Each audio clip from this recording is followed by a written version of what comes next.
ఆ వివరాలన్నింటినీ చెక్ చేస్తారు అక్కడ కమ్యూనికేషన్స్. అక్కడ సో చోట ఏదో తేడా జరుగుతోంది ఫస్ట్ వచ్చి వాళ్ళు వెరిఫై చేశారు.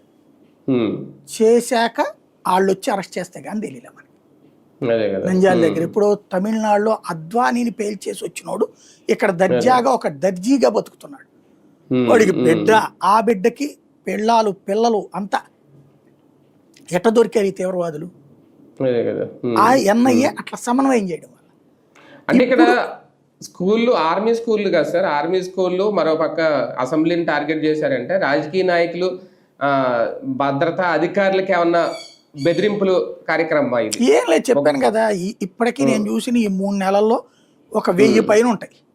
ఎయిర్పోర్ట్ పేల్చేస్తాం ఇది ఈ పెట్టగానే పెద్ద తలనొప్పి ఏంటంటే ఆ డ్రాగ్ స్క్వాడ్, బాంబు స్క్వాడ్ ఇవన్నీ రావాలి, చెక్ చేయాలి.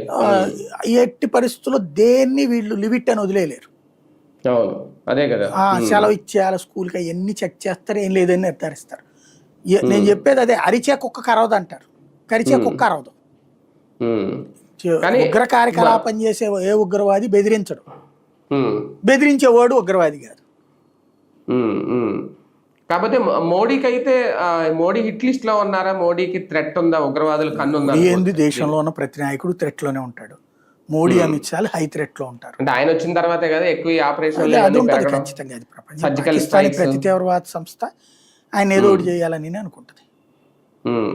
అందులో భాగంగా ఈ బెదిరింపులు అయితే వస్తూ ఉంటాయి. రైట్. మొత్తానికి ఢిల్లీలో ఉన్న ప్రజలైతే వాళ్ళకి కాస్తంత బిక్కుమంటూ జీవించే పరిస్థితి. ఏ సమయంలో ఏ బెదిరింపు వస్తుందో, స్కూళ్ళల్లో వెళ్ళిన వాళ్ళ పిల్లల పరిస్థితి ఏంటి అనేది. కాకపోతే భద్రతాధికారులు కూడా అలర్ట్గానే ఉంటున్నారు.